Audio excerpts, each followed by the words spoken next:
Сегодня мы поговорим о кундалини-йоге и вообще о роли кундалини в духовной самореализации человека. Но вначале отмечу, что на пути йоги, или что то же самое на религиозном пути, можно выделить три основных направления работы: интеллектуальное, этическое и психоэнергетическое. Они подразумевают изучение и осмысление цели духовных усилий и способов постижения этой цели. Также этическую самокоррекцию и прямое преображение себя как души, что то же самое сознание, ради сближения себя по уровню утонченности с изначальным сознанием.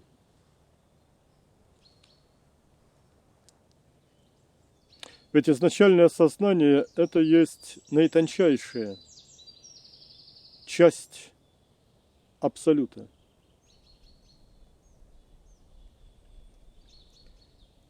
И также мы еще должны расти в количественном отношении. Сознание обладает способностью, в том числе к количественному росту. Все это необходимо. Нельзя достичь полной духовной самореализации без освоения именно всего перечисленного мной. При этом подчеркнуть, что для полной победы требуется высокий уровень так называемой личной силы. То есть именно силы утонченного сознания. А она прямым образом коррелирует с величиной индивидуальной души.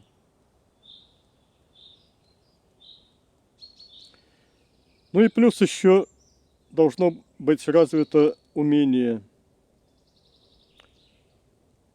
действовать именно, умение действовать сознанием. Должны быть развиты навыки внетелесной работы. Работы сознания за пределами материального тела. Также очень важно понять, что имеют ценность размеры и сила сознания только очищенного от всяких, во-первых, грубости, во-вторых, эгоцентричности.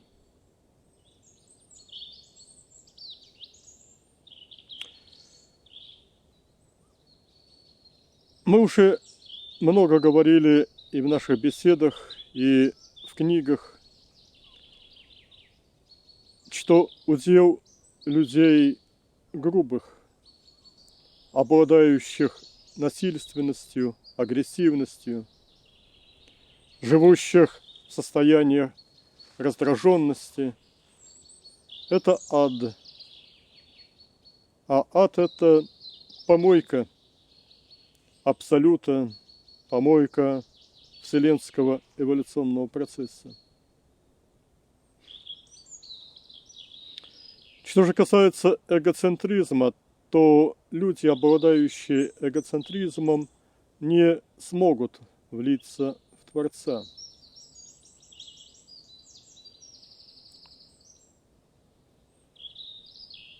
ведь вливание себя в Творца,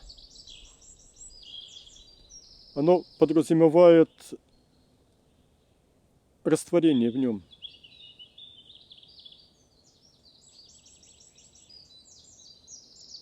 А сильно выраженное личное «я» обязательно будет в этом мешать. Слияние с Богом подразумевает то, что остается только одно Его «я». «Я» Творца.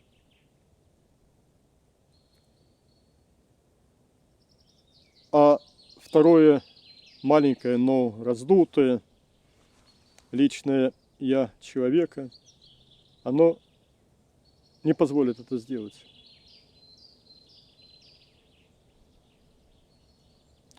Должно наступить исчезновение низшего «я» в слиянии с «я» высшим, то есть с «я» Бога.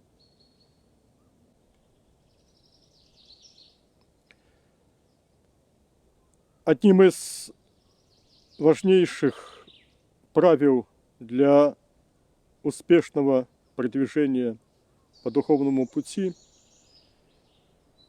является так называемое безубойное питание. То есть питание, исключающее употребление блюд, приготовленных из тел любых животных.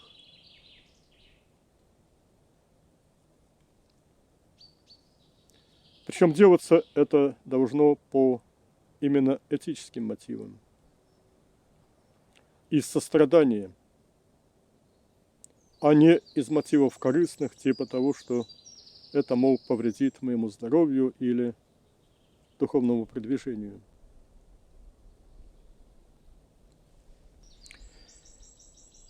Очень важно, прежде чем начать заниматься какими-либо духовными практиками под руководством того или иного преподавателя, вначале разобраться в том, чего же от нас, людей, хочет Бог, пославший нас сюда, на землю, для самосовершенствования. И вот только если мы это понимаем, только в этом случае можно совершить оценку тех или иных концепций, то есть концепций тех или иных религиозных направлений, учений, школ.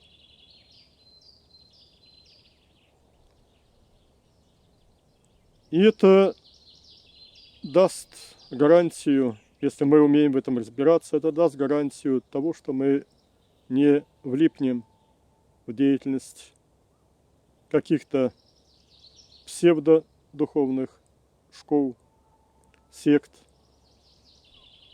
которые могут очень значительно калечить души своих адептов. И вот когда мы познакомились с замыслом нашего Творца относительно нас, когда мы полностью приняли предлагаемые им этические принципы взаимоотношений с Ним, также со всеми существами, со всей экосистемой в пределах Абсолюта, вот тогда мы можем уверенно двигаться по духовному пути. Я имею в виду именно подключение психоэнергетического аспекта работы, без которого, так же как и без любого из двух других аспектов, невозможно достичь совершенства.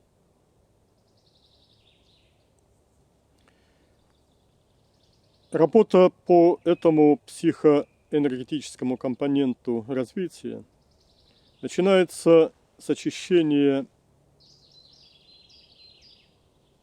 и расправления энергоструктур внутри собственного тела. Эта ступень называется раджа-йогой. Здесь используются такие методы, как мантры, янтры, пранаямы, работа с образными представлениями. Это все очень подробно описано в нашей книге «Экопсихология» и показано в других наших фильмах. Что очень важно, данные приемы позволяют в том числе правильно отрегулировать свою эмоциональную сферу. Ведь именно в чакрах генерируются наши эмоции. А эмоции – это состояние сознания. Причем то, в каких эмоциях мы привыкли жить на Земле, предопределяет наше дальнейшее состояние после расставания с материальным телом.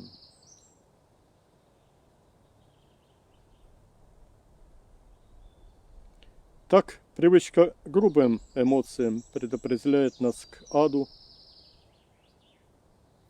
а привычка к утонченным состояниям нежной любви, заботы обеспечивает рай. Вот именно так постигается рай, а не иначе. Не через совершение какого-либо поступка или поступков, а через преображение себя. Вот именно такое преображение. Поступки – это другое. Поступки формируют карму.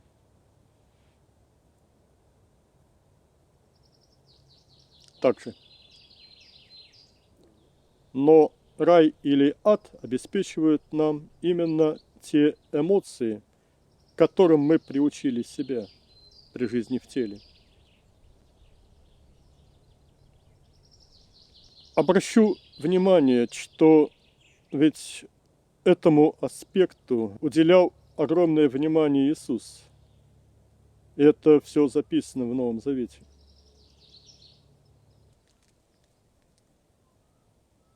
Причем райские состояния души являются именно той стартовой площадкой, с которой можно начать движение по финишной прямой. Эта финишная прямая – это есть прямое познание Творца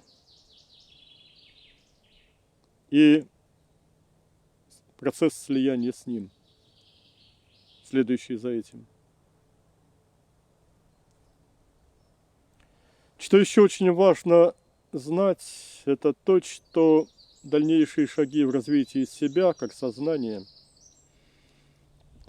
совершаются уже за пределами физического тела, в тончайших слоях многомерного мироздания или абсолюта. А выходить в них, чтобы работать там, возможно только из энергоструктур тела, доведенных именно до тех высших уровней чистоты и утонченности. Из энергетически грязного тела можно выходить лишь в грубые, то есть адские или близкие к ним эоны абсолюта.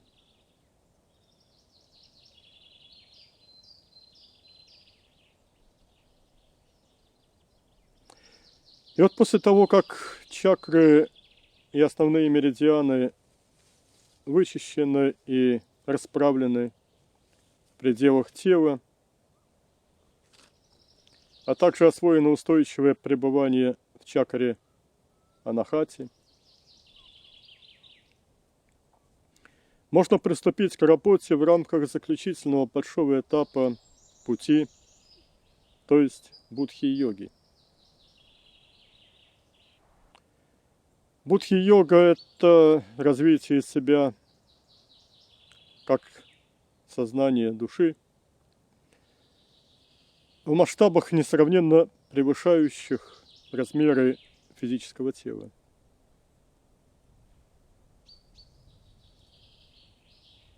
Первые шаги здесь надо сделать по следующим направлениям.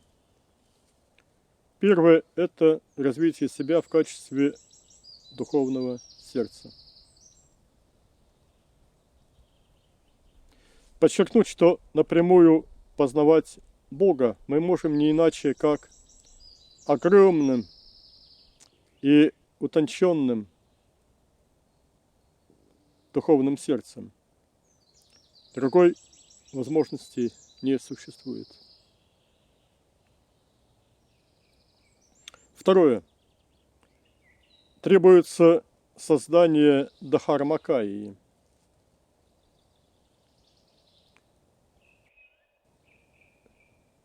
Причем не только одной, а желательно двух. Слово Дхармакая же переводится как «тело пути», в отличие от физического тела. Тело духовного пути. Третье. Требуется освоение нирванического состояния ниродхи через медитацию тотальной рецепрокальности. Это есть тот универсальный прием, который позволяет сознанию, переросшему по размерам его материальную оболочку, входить в слияние с сознанием Святого Духа, а затем и Творца. Развитие чакр именно за пределами физического тела позволяет сформировать Дхармакайю. Такое преображение чакр осуществляется путем их расширения из тела.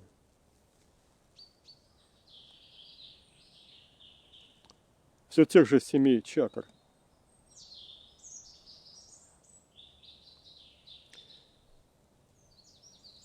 Способом такого расширения чакр является раздвигание изнутри стенок чакр.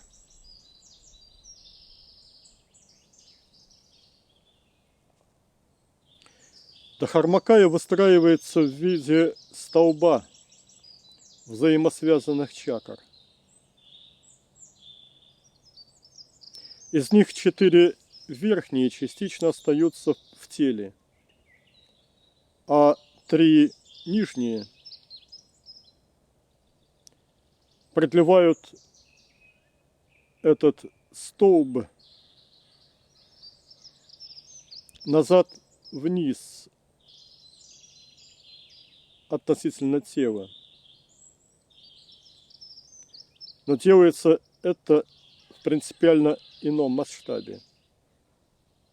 Эти чакры должны стать огромными.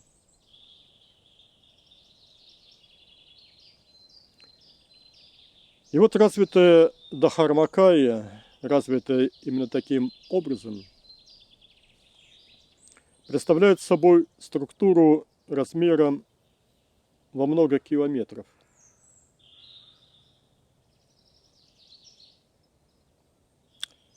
И понятно, что подрасти сознанием до таких размеров быстро невозможно. Для этого требуются годы интенсивной работы над собой.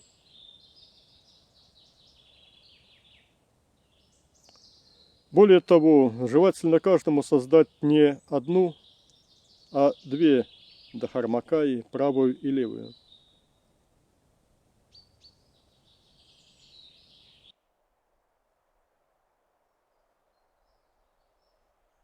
Что еще нужно сделать?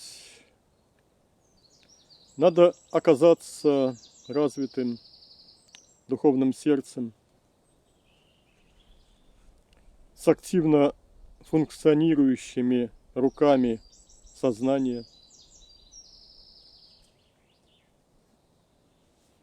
под муладхарами двух Дхармакай.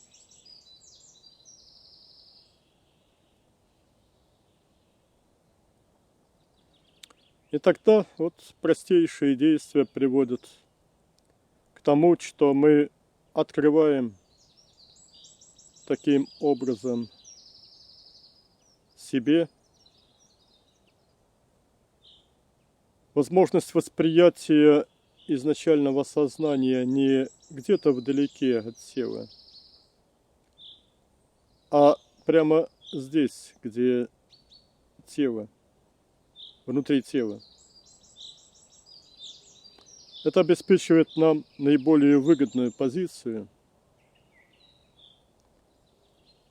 для освоения, слияния и срастания с изначальным сознанием, а также для обожествления клеток тела.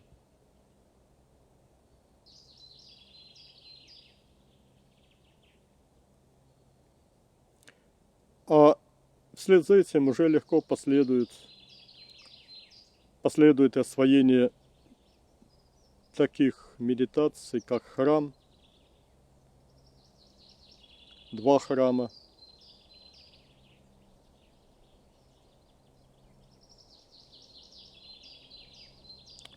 вот именно так человек постепенно превращается, развиваясь, разумеется, по всем рассмотренным направлениям, сразу из обычного человеческого воплощения во времени его, в мессию, аватара, то есть воплощенного представителя Творца. Но для того, чтобы все это могло совершиться, человек должен уже иметь достаточно большой опыт позитивной духовной эволюции в своем прошлом, в прошлых воплощениях. Наличие такого опыта имеет отражение в накоплении в его многомерном организме того атмического, то есть утонченного до божественного уровня утонченности потенциала сознания, который и обозначается термином кундалини. Оказывается, что при каждом новом воплощении у позитивно развивающегося человека происходит внедрение в новое тело не всей энергии сознания, а лишь незначительной части. Именно эта часть и обозначается термином джива. А все остальное, самое ценное, как бы складируется в, говоря компьютерным языком, архивированном виде в той самой уникальной копилке. Копилка кундалини напоминает по форме огромный вытянутый почти до цилиндрической формы воздушный шар, который может иметь размеры, исчисляемые километрами. Таким образом, абсолютно неверны мнения о том, что кундалини находится в копчике или даже в чакре Муладхари. Нет, она находится далеко за пределами физического тела человека, но подсоединена к нему особым каналом, который подходит к передней и нижней части Муладхары. Сознание обладает способностью к количественному росту. Энергию для такого роста сознания мы получаем прежде всего от той пищи, которую мы едим. Но от того, что именно мы едим,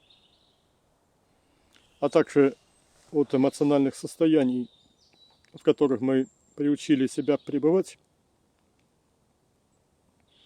зависит качество накапливаемой энергии сознания.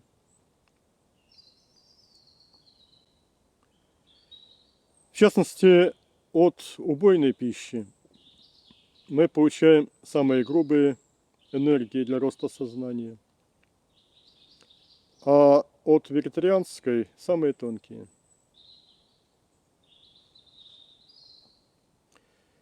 Необходимо отметить, что сознание также обладает способностью деградировать, уменьшаясь в размерах.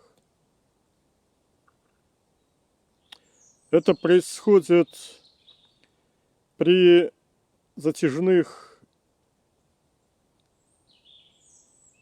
состояниях обиженности, подавленности кем-то,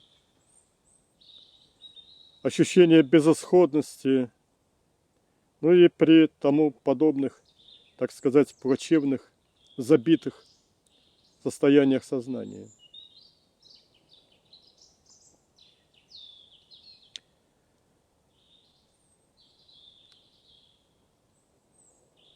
Ну, а вот ту лучшую часть каждого из нас, как сознание,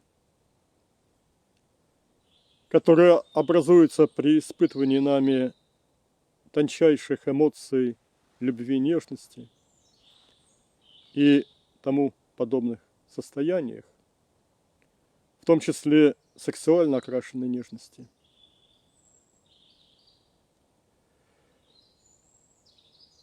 Все это Бог как бы прячет от нас же самих в тех самых копилках кундалини,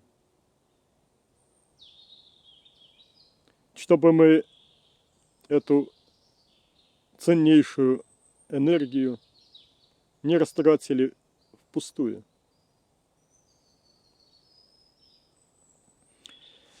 Но когда мы в своем духовном продвижении дорастаем до того, чтобы получить на это право, то у нас появляется возможность воссоединиться дживой с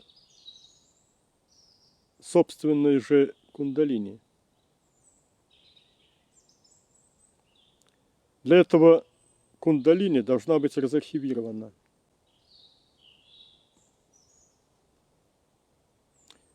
Вот этот процесс называется поднятием кундалини.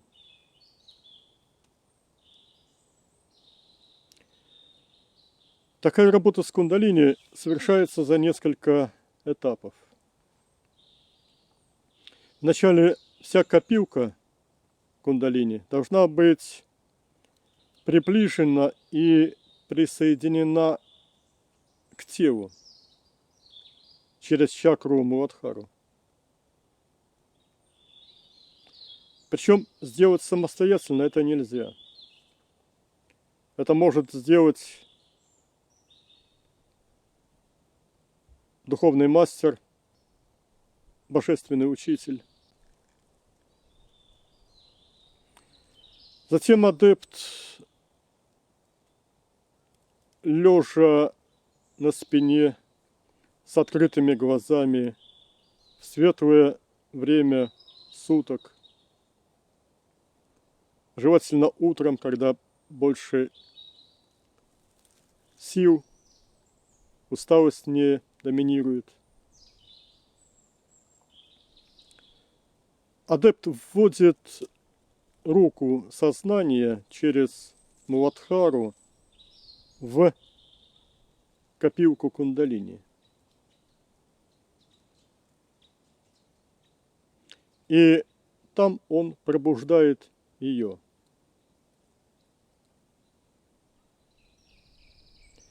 От этого и происходит разархивирование кундалини, то есть кажущееся несоразмерным увеличение ее объема. Это напоминает как бы вскипание шампанского из неохлажденной бутылки. И тогда поток кундалини, который виден как тончайший белый свет, устремляется сквозь меридианы тела, которые должны быть задолго до этого подготовлены приемами раджа-йоги. Управляемое самим практикующим теперь проведение кундалини сквозь разные структуры тела позволяет произвести его радикальное исцеление.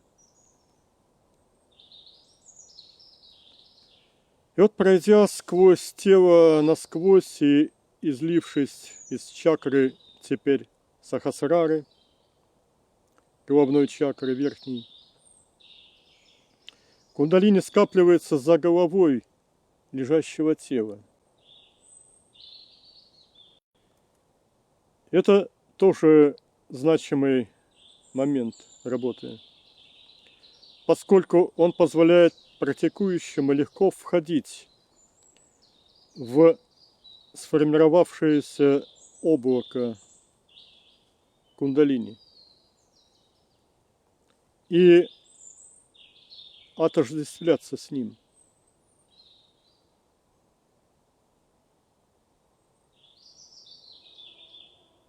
Ведь это атмический свет. Это собственная атмическая часть практикующего.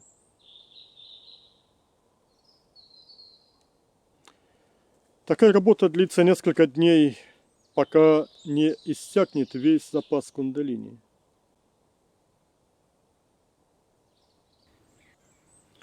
Но в дальнейшем он будет продолжать накапливаться. При медитативном общении с божественными учителями, представляющими Творца, также при нежном и полном любви, нежности, эмоциональном общении друг с другом членов духовной общины.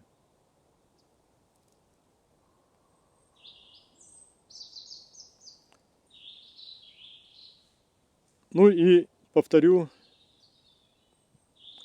что эту работу, разумеется, можно проводить лишь при условии полной очистки, чистоты, чакр и основных меридианов, а также после освоения не только раджа-йоги, но и основных ступеней будхи-йоги.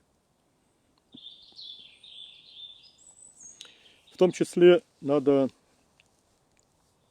стать уже достаточно большим сознанием, которое умеет работать руками, руками сознания, способным перемещаться между эонами,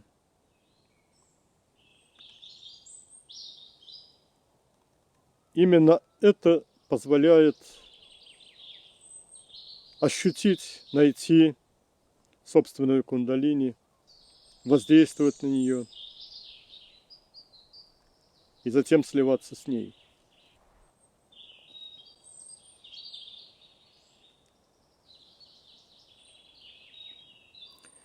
Повторюсь, что работа по разархивированию кундалини проводится ради того, чтобы, обогатив себя этой, как это ни парадоксально звучит, собственной энергией, устремиться еще более успешно с использованием ее к дальнейшему познанию многомерного мироздания, слиянию с Творцом и дальнейшему служению Ему.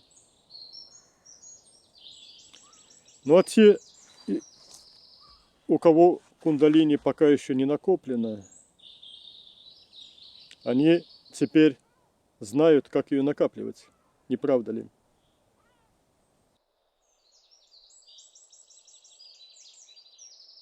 Ну и так, для того, чтобы начать работу по подъему кундалини, надо соблюсти как минимум два условия. Первое – это должны быть прочищены все меридианы, чакры и меридианы тела, включая сушумну, включая срединный меридиан, соединяющий по центру все чакры. Это все подробно очень описано в нашей книге «Экопсихология», как это делается. Второе – это надо познать эон протопракрити. Схема расположения эонов в процессе их познания, она тоже приведена в той же книге нашей «Экопсихология». Для чего это нужно? Это нужно потому, что именно из эона протопракрити мы можем увидеть собственную кундалини. Вот мы от тела из анахаты отходим назад, пересекаем зеркало, заполняем собою эон протопракрити и находим вот этот резервуар кундалини. И изучаем его, можно потрогать, изучить, увидеть кундалини собственную. Можно увидеть состояние энергии. Вот эти энергии, они не в свободном виде в резервуаре кундалини пребывают, а как бы в виде спиралек, множество отдельных спиралек. То есть кундалини находится как бы в архивированном, компьютерным языком говоря, виде. И вот всю эту энергию можно разархивировать. Как это делается?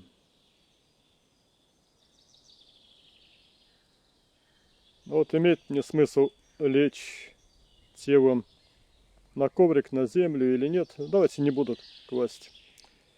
Я-то вполне могу ощутить себя как сознание в лежащем положении, но вы можете представить себе это. И вот нужно лечь на спину, на какую-то подстилку или на собственную постель. Но только не ночью это делается, а утром, когда много сил, когда светло. Или хоть вот в лесу, где насекомых нет, если... Или репелленты использовать. И вот мы ложимся на спину и начинаем кундалини приближать стараться приблизить к телу. Вот это самый ответственный этап, потому что сам практикующий не волен это сделать. Это удается сделать только если помогает Божественный Учитель. И вот если кундалини приближена к Муладхаре и слита с Муладхарой, то можно сквозь тело пропустить руку сознания, сквозь Муладхару в резервуар кундалини, там начать шевелить рукой. И вот если мы это делаем, то энергия кундалини начинает течь сквозь Муладхару в тело. И мы сами можем открывать ей дорогу внутри тела по расчищенным меридианам, срединному, сушумне, ваджрине, читрине, переднему каналу. Можем открывать для нее ноги, руки, голову, любые части тела, пропуская эту энергию по этим частям. И это приводит к исцелению от самых разных болезней. От самых-самых разных и страшных болезней. Таким вот образом мы исцеляем свое тело, потому что это есть божественная энергия, и ничто не может ей противостоять. И кундалини выливается через верхнюю чакру головы, скапливается за головой лежащего тела. И вот можно в этот сгусток божественной энергии кундалини войти, ощутить себя в нем и им.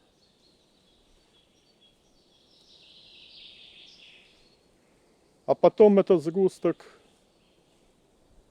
растворяется. Растворяется где? В обители Творца. То есть атмическая энергия сливается с параматманом, с изначальным сознанием, с высшим Я. Ну и поскольку мы уже привыкли быть, работая с кундалини, вот за головой, войти в мешок кундалини, в резервуар кундалини нельзя, потому что там энергия архивирована. А вот в тот сгусток кундалини, который формируется за головой, после разархивирования, вот туда войти можно. И мы можем приучить себя быть атмической энергией. Причем собственной. Это есть часть меня. И вот вслед за ней мы можем учиться вливаться в параматман, то есть в изначальное вселенское сознание, и быть им.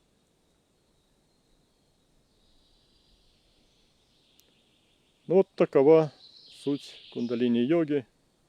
Хотя я рассказал всего лишь одно из упражнений,